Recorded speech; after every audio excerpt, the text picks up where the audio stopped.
আমি ইসরায়েল থেকে পালিয়ে আসা একটি ইহুদি মেয়ে। যারা এ কাজ করলো তাদের হয়ে তোমার কাছে ক্ষমা চাইছি আমেরিকা। তুমি আমাকে থাকতে দিয়েছ, খেতে দিয়েছ, পড়তে দিয়েছ। অত সুন্দর একটা জোড়া বাড়ি পুড়ে গেল চোখের সামনে। এক টিন তেল যেমন পুড়ে যায়, এক বাস্ক বই যেমন পুড়ে যায়, পুড়ে ছাই হয়ে যায়, ঠিক তেমনি আমার চোখে জল আমেরিকা। ও বাড়িতে তখন আমার মা ছিল না, মাসি ছিল না, প্রেমিকও ছিল না, আমার ঘরের কেউ ছিল না, তবু আমার চোখে জল। যেসব মা ফিরে পাবে না তার ছেলেকে, আমি সেই সব মায়ের কথা ভাবছি। জল মুছে একটা প্রশ্ন করতে চাই তোমাকে। তুমি আমাকে খেতে দিয়েছ, তুমি আমাকে থাকতে দিয়েছ, তুমি আমাকে পড়তে দিয়েছ, তবু আমি তোমাকে একটা প্রশ্ন করতে চাই। তুমি কি চাও আমেরিকা?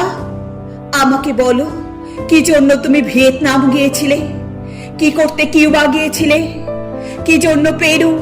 কি জন্য Laos, Bosnia, Cambodia, Libya, Nicaragua, Sudan? FBI এর পুস্তিকা অনুসারে আমি কথা বলছি। যে লোকটা আজ জোড়া বাড়ি পুড়িয়ে দিল, তাকে দিয়েই তুমি একদিন এর বাড়িতে আগুন লাগিয়েছ, ওর গাড়িতে বোমা রেখেছ। সে লোকটা এখন বলছে সে নাকি জনশ্রুতি হয়ে বেঁচে থাকবে, যেভাবে বেঁচে থাকেন ঈশ্বর। লোকটাকে এখন খারাপ বলছো তুমি? খারাপ কাকে বলে? যে তোমার মেয়েকে তুলে নিয়ে যায় সে খারাপ, যে আমার মেয়েকে তুলে নিয়ে যায় সে খারাপ নয়। আমার চোখে জল আমেরিকা। আমি তোমার নুন খেয়েছি, তুমি আমায় থাকতে দিয়েছ। তোমার অনেক ডলার আছে, হাতের মুঠোয় আছে পৃথিবী, কিন্তু তোমারও তো মা বোন আছে। তুমি একটা খারাপ লোককে প্রবাদ করেছ। ডেভিড কখনো চার্চে ঢোকে না, সে চার্চের বাইরে একটা অদৃশ্য চার্চ তৈরি করে নেয়। সেটা তুমি দেখতে পেলে না?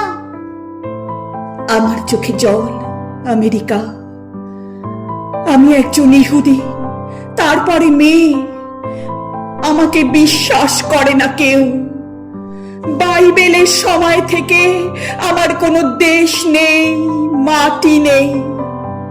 তুমি সব সময় অন্যের মাটিতে গিয়ে যুদ্ধ করেছ। তোমার মাটিতে এসে কেউ তোমার কান ধরতে পারেনি। আজ তোমার তেল, তোমার বিমান, তোমার যাত্রী, সব তোমার।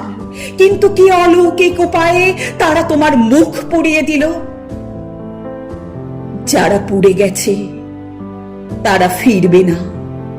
যারা এখনো পড়েনি, যে সব মায়েরা বেঁচে আছে, যে সব ছেলে মেয়েরা বেঁচে আছে, তাদের জন্য একটু ভেবো আমেরিকা।